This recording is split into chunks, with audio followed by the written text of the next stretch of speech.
Pansamantalang inilipat sa temporary facility ang mga pasyente ng ilang ospital sa Mindanao dahil sa pinsalang dulot nito sa mga pader.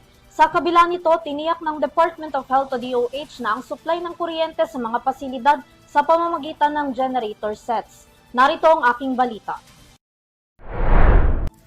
Matapos ang tinamong pinsala ng maraming mga istruktura at ilang establishmento na naapektuhan ng magnitude 7.8 na lindol na tumama sa Mindanao kahapon, May 8, 2026, nakapagtala rin ng ilang ospital sa Mindanao ng pagbitak ng mga pader sa kanilang pasilidad dahilan para ilikas sa temporary facilities ang mga pasyente.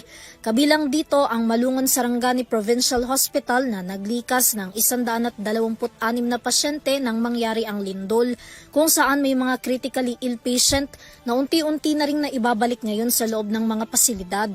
Ayon sa Department of Health o DOH, habang tinitiyak pa rin ang structural integrity ng mga gusali, nananatili munang nasa pansamantalang health facility ang ibang pasyente na kasalukuyang inaasistehan ng Philippine Emergency Medical Assistance Team o PMAT ng DOH, ang mga health workers ng probinsya. Nakapagdala na rin ang ahensya ng mga truck sa iba't ibang lugar na may lamang gamot, family at first aid kit at emergency medical kits. Tiniyak naman ang kagawaran ng kalusugan na may mga generator set na magagamit ang mga ospital para sa ilang pasilidad na nakakaranas ng power outage. Iniulat naman ng ahensya na karaniwang ipinupunta sa mga ospital ay nakaranas ng trauma at injuries kung saan may mga nakahanda na ring psychosocial support para sa kanila. Kaugnay pa rin ang lindol na tumama sa malaking bahagi ng Mindanao.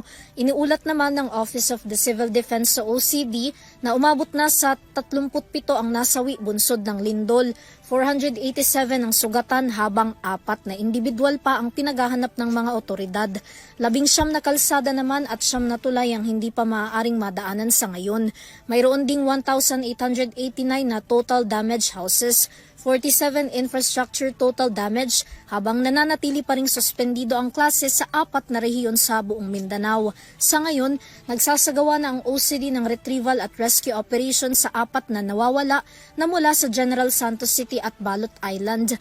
May 44 na evacuation center naman ang pansamantala ngayong ginagamit at tinutuluyan ng mga naging biktima ng lindol.